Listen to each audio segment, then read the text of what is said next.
ઓમ નમો નારાયણ, જય દ્વારકાધીશ, જય માતાજી મિત્રો। હું ભીમગર ગોસ્વામી તમારા માટે આવી ગયો છું નવો વિડીયો લઈને।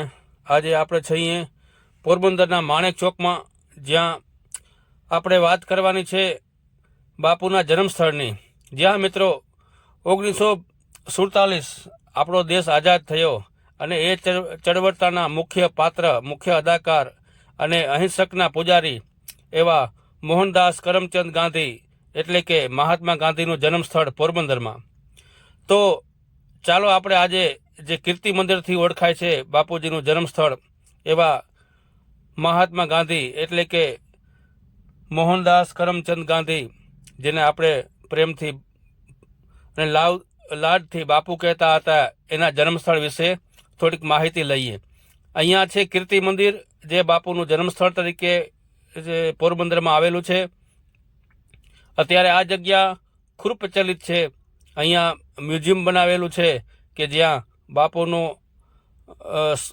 જે એનું બાળપણ કેવું વીત્યું હતું, એ કઈ રીતે એનો ઉછેર થયો હતો, કેવા કેવા એના રૂમ હતા, તો એ બધી વિગત આપણે અહીં જોવા મળશે।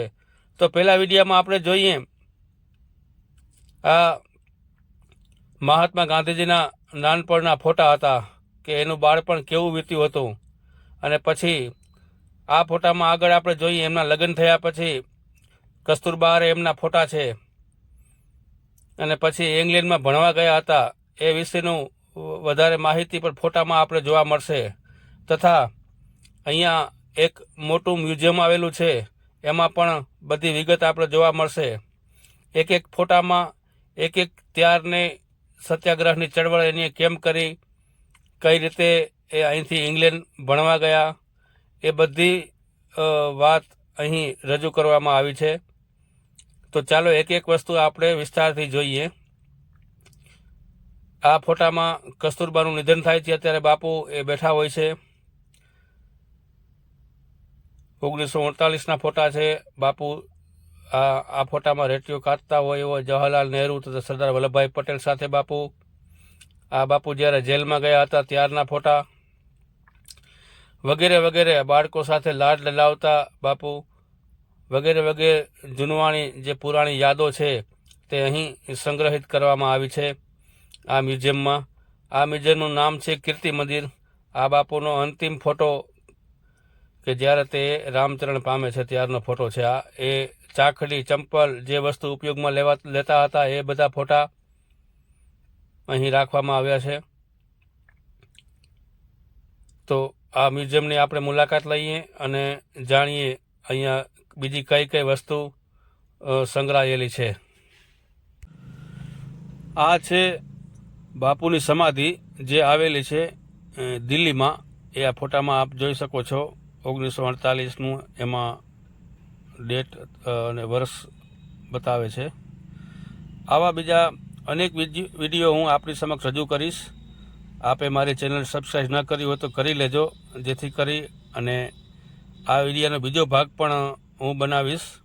આ એક ભાગમાં તો આ મોટું મ્યુઝિયમ છે, એક ભાગમાં તો આવી શકે એમ નથી, માટે આનો બીજો ભાગ પણ હું રજૂ કરીશ। આ છે મહાત્મા ગાંધીજીનું જન્મસ્થળ કીર્તિ મંદિર, જે આ રીતના બનાવેલું હતું। એ જોઈ અને આપ જોઈ શકો છો કે 3 માળનું આ કીર્તિ મંદિર, ત્યારે બાપુનું જીવન કેટલું જાહો જલાલીવાળું હશે એ આ મહેલ જોઈને એવું આપણે લાગશે। આ 3 માળનું મહેલ છે અને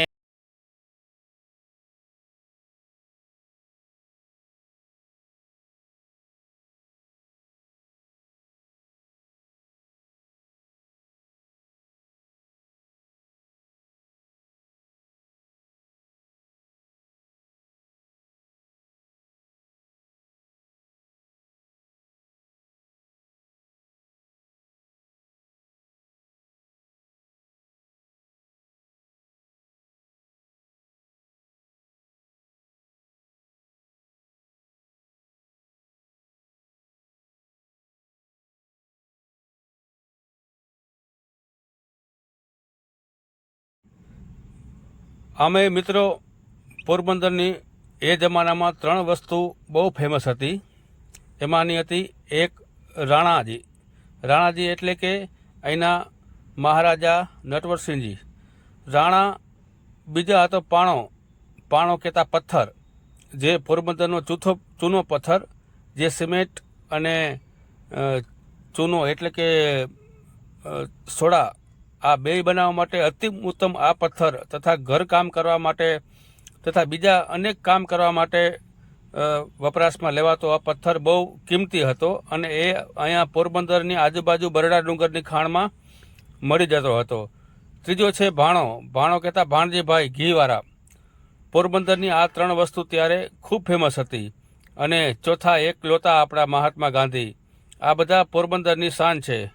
પોરબંદર મોટું રેલવે સ્ટેશન પણ છે અને બસ સ્ટેશનની પણ ચારે વેરાવળ સોમનાથ વચ્ચે પોરબંદર આવે છે. દ્વારકા, પોરબંદર અને વેરાવળ આ 3 જગ્યા સમુદ્રને તટ ઉપર હોવાથી અહીંયા પ્રવાસી ખૂબ આકર્ષણનું કેન્દ્ર છે પોરબંદર. અને પોરબંદર એટલે સુદામાપુરી, ભગવાન કૃષ્ણના મિત્ર એવા સુદામાપુરી એ પણ પોરબંદરમાં જ આવેલું છે. તો આપ જ્યારે પણ પોરબંદર આવો ત્યારે ચોક્કસ સુદામાપુરી અને એની પાછળ કીર્તિ મંદિર તથા તારા મંદિર, ભારત મંદિર વગેરે સ્થળો અહીંના જોવાલાયક છે. તો ચોક્કસથી આપ જ્યારે પણ પોરબંદર આવો ત્યારે અહીંની મુલાકાત લેજો. દ્વારકા, આ મ્યુઝિયમમાં આ સ્થળ ઉપર આ બધા રમકડા છે એ માટીના તથા લાકડાના બનાવેલા છે. જે તે સમયે જે વસ્તુ ઉપયોગમાં લેવાતી હશે એ બધી વસ્તુ અહીં સંગ્રહિત કરવામાં આવી છે. બાપુ પોતાના નાનપણથી જે વસ્તુથી રમ્યા હશે અથવા તો જે તે સમયે આ વસ્તુ ઉપયોગમાં લેવાની હશે એ બધી વસ્તુ અહીં મ્યુઝિયમમાં રાખવામાં આવી છે, જેથી કરી અને બધાને એનું જાણ થાય. તો આ વિડીયો આપણને કેવો લાગ્યો ચોક્કસથી જણાવજો અને અમારી ચેનલને સબસ્ક્રાઈબ કરજો. જય માતાજી, જય નારાયણ.